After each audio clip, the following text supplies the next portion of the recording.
Hi Cancer, this is Jav. Welcome pa sa ating channel. Ito ang inyong Monthly by Tarot reading. Kung naka-resonate kayo, comment down. Kung hindi kayo naka-resonate, ibigay niyo po sa iba kasi general reading po ito. This is for you Cancer, ngayon June 2025.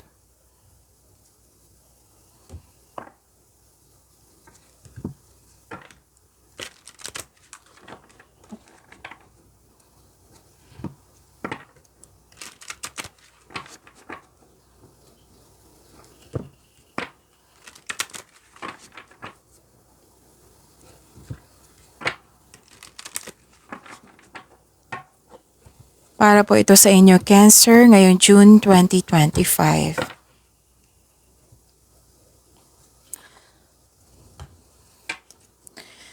Maraming salamat po sa inyong patuloy na suporta at maraming salamat din po sa mga hindi nag-skip ng ads.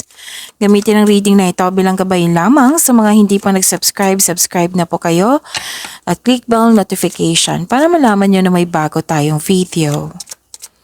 Para sa mga gusto magpa-reading, comment po kayo ng personal reading. Again, comment kayo ng personal reading and check my reply sa comment section.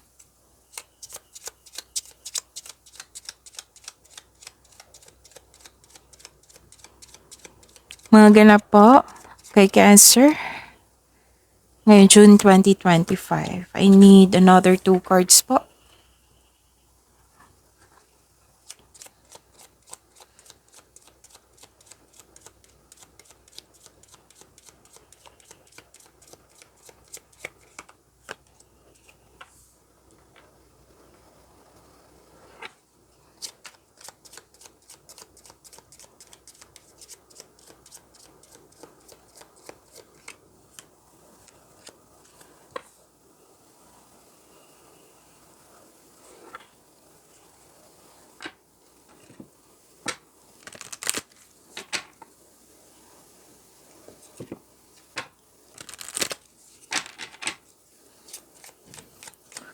Spirits, Guide, Angels, Archangels, Guardian Angels, message pa para kay Cancer ngayong June 2025.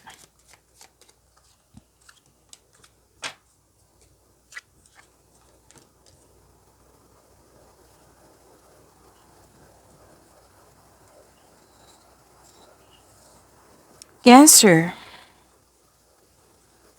may concern kayo dito sa mahirap kausap. Pwede din nagkaroon ng delay kasi natagalan kayo sa paggawa ng desisyon kasi maaring may tutol. Nagkaroon ng delay sa paggawa ng aksyon kasi may hesitation or literal na delay na hinihintay nyo. Nalilito ka dito, naguguluhan.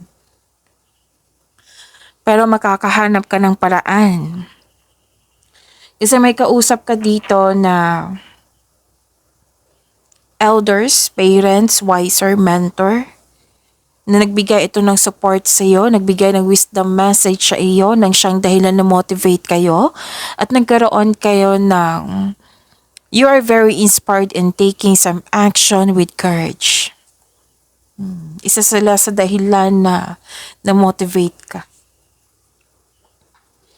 May nakita ako ditong pag-uusap tungkol sa school, teacher, student. May nakita rin ako dito nagbabasa ng libro, nagbabasa sa internet, nag-aaral para may makuhang learnings, clarity. At may malalaman din kayong sekreto. Oo, mahalagang sekreto ngayong buwan ng Hunyo.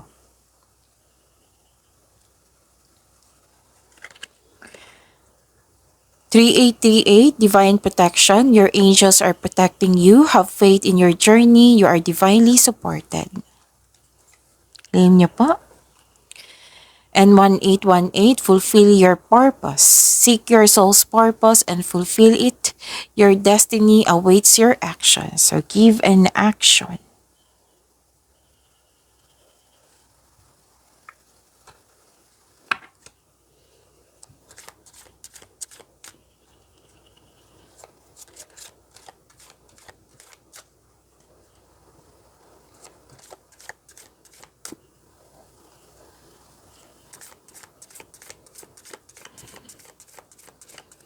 Energy po ni Cancer ngayong June 2025.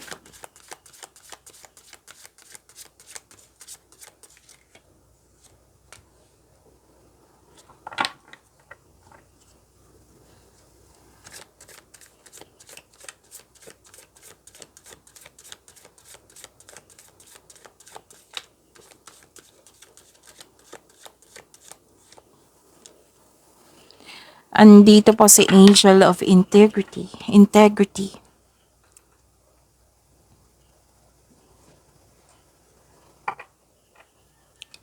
Kung may nakita kayong repeating message, like for example, nanood kayo sa isang video natin ngayon, tapos may napansin kayong repeating message, yan po yung pinupush ng cards nyo na kailangan yung bigyan ng atensyon, solusyon, at aksyon kung maaari po.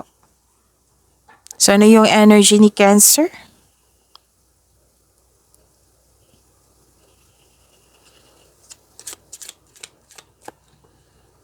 Truth seeking, nanindigan kayo,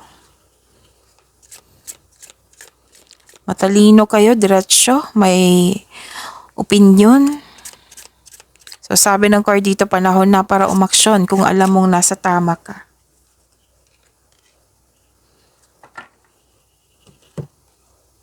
This card ay sumisimbolo ng katapangan at confidence. And this card tells you to be careful sa mga ginagawa at pinipiling desisyon. Actually, maaring may mag-approach sa inyo na isang aggressive na tao. Like for example, makulit, gusto niya makuha yung gusto niya, gusto niya masunod yung gusto niya. Mabilis. Mabilis kung mag-approach, mabilis kung magsalita. Oo. It might be this is an air signs, Gemini, Libra, and Aquarius. So, sabi ng card dito, kilalanin ng mabuti. Hindi po kailangan na magduda. Kilalanin lang po ng mabuti para it might be para maging handa. So, may naglaro ng mga bata sa labas. So, hayaan natin kasi magandang energy niyan. So, focus kayo sa mensahe para may makuha tayong gabay. So, nanindigan kayo sa inyong desisyon. Naka-focus kayo sa inyong layunin. So, may dumating, pwedeng balita ito or project ito, na bibigyan mo siya ng agarang mabilis na aksyon.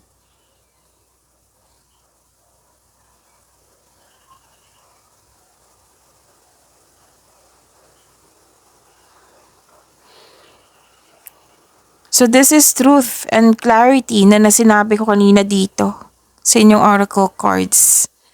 Nagkaroon ng cause and effect, nagkaroon ng balanse, accountability, justice, fairness, pwedeng partnership din to. May justisya na parating po. So this card asks you to use your logic and remain objective. Dahil ito ay makatulong na ma-uncover ang katotohanan sa isang sitwasyon. So ito na yung katotohanan po ha, na sinabi ko kanina dito sa inyong oracle cards. May positive outcomes in legal matters. Yes, mananalo ka. Any kind of legal issues, legal matters, mananalo ka, mararesolve na. May signing of contracts din ako nakikita dito. Ang advice ng card nyo dito, ang advice nyong card po, stay true to yourself and act with integrity. Have faith na imbalance sa sitwasyon are now working out in your favor. So use your intuition to set your moral compass. Balansehin lahat. Baka ang ilan sa inyo nag-overwork, nag-overthink. So kailangan ng pagbalanse.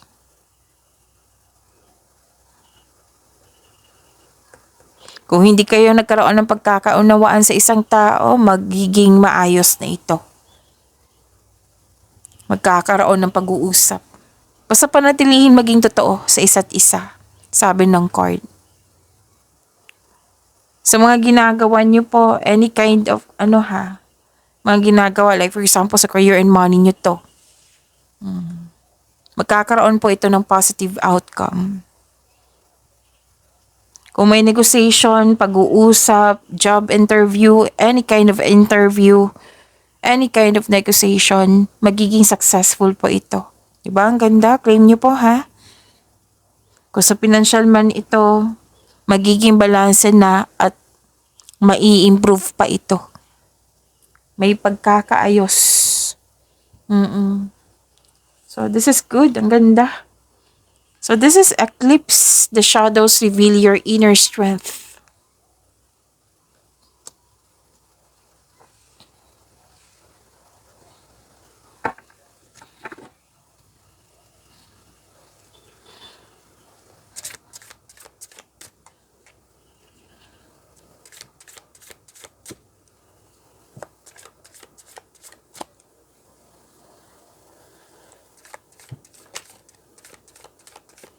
Career and money po ni Cancer.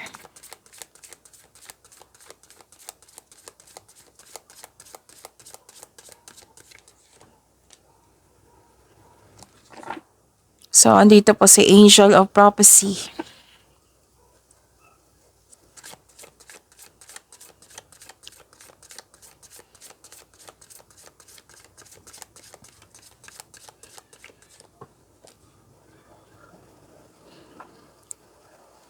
So, inom muna ako ng tubig. Salit lang po.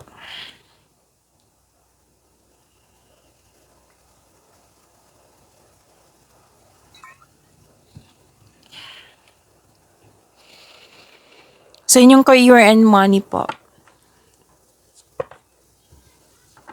Waiting, sacrifice, shifting perspective, may hesitation, may suspension. Kung nag-aantay ka ng job opportunity or kontrata, there may be delays and frustration. Same thing sa kaperahan nyo.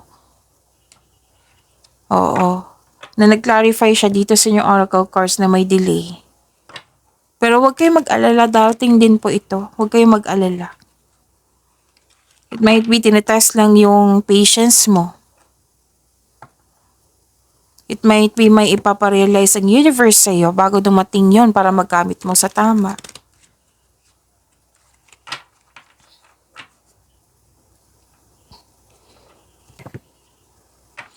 At may advice ang card nyo dito na huwag magdesisyon agad na mag-invest or maggasta sa isang bagay. Oo. Pag-isipan ng mabuti. Pagbalanse.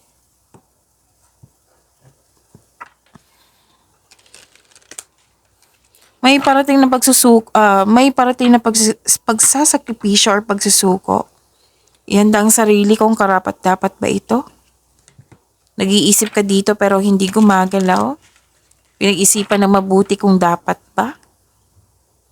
Nagkaroon ng pag-aantay or delay. So, na-clarify na naman siya ha. Oo. So, this card asks you to try to invest your time wisely while you wait. Kailangan nyo po ng time for reflection dito. Ang ilan din sa inyo dito, nag-iisip ba kung worth it ba magstay or kailangan na mag-change career? Pinag-isipan pa to. Wala pa akong nakikita ng aksyon dito. Pinag-isipan mo pa, nagbabalanse kayo. Dalawang card na mismo nagsabi dito, nagbabalanse kayo.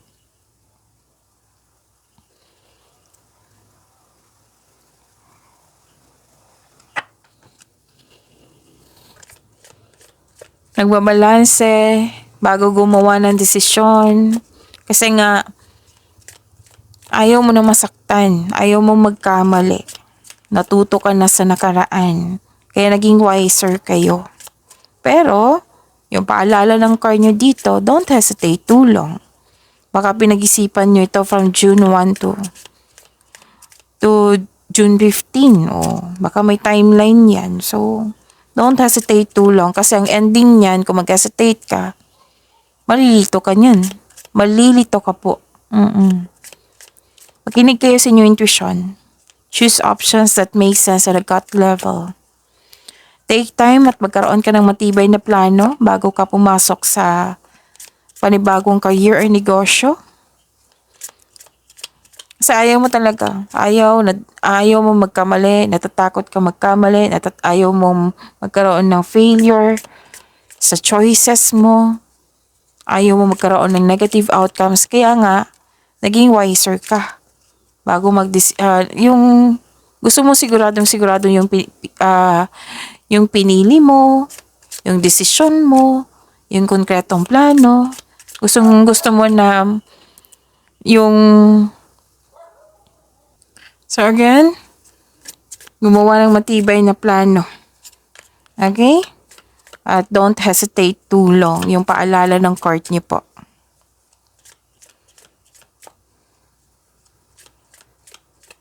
Balansehin.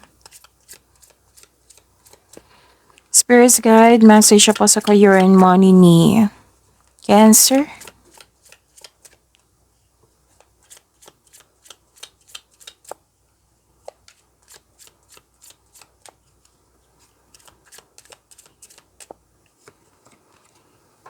Okay, limiting beliefs are blocking your abundance. Kailangan nyo magtiwala sa inyong sarili. Kaya nga yung sabi ko kanina sa inyo, nagdalawang isip kayo. Oo, nagdalawang isip, nagkaroon ng delay kasi nga may hesitation. Nagkaroon ng delay kasi nagpapadala sa mga taong nangingialam sa'yo. So, believe in yourself. Sabi ng card dito. Don't put limitation. Kumbaga, kasi ito yung magkaroon ng limiting beliefs, magbablock yung abundance po. So, believe in yourself. Oo. Don't hesitate too long. Yung sabi ko kanina sa inyo, konkretong plano. Kung naguguluhan ka na, ask for help kasi may kausap ka dito na mentor, wiser elders ba to, parents ba to, nagbigay ng support sa'yo ng siyang dahilan, di ba? Na magbibigay ka ng action with courage.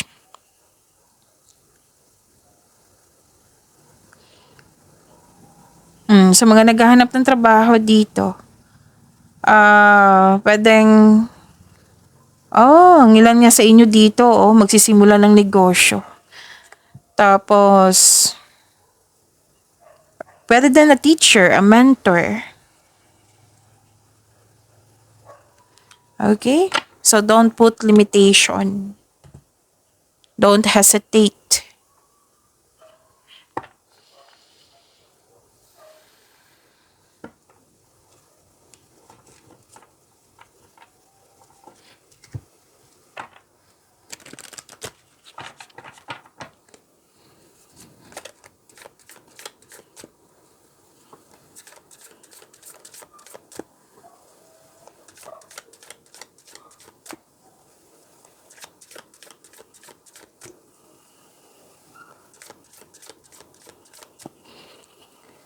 Spirit's guide, message po sa love, life, self-love, partnership, and romancy, Cancer.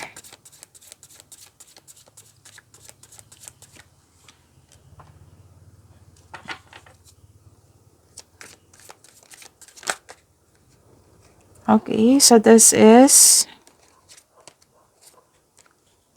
Three of Pentacles. Nakuha nyo rin din the Sun.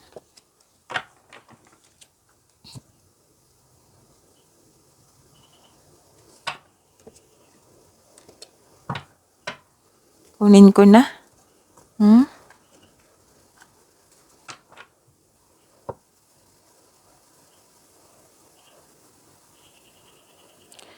So about your love life, self-love, partnership, and romance.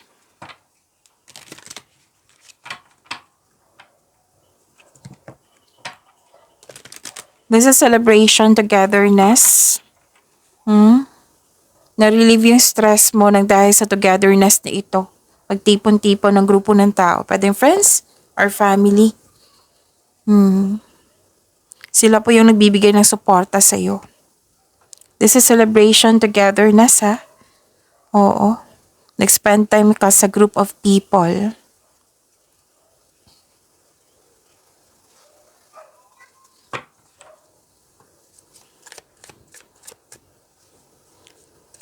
Dalawang card niyo mismo nagsabi, 1, 2, 3, nag-spend time ka talaga sa grupo ng tao. Mga tao na nagbigay ng support sa iyo, nagbigay ng happiness sa iyo.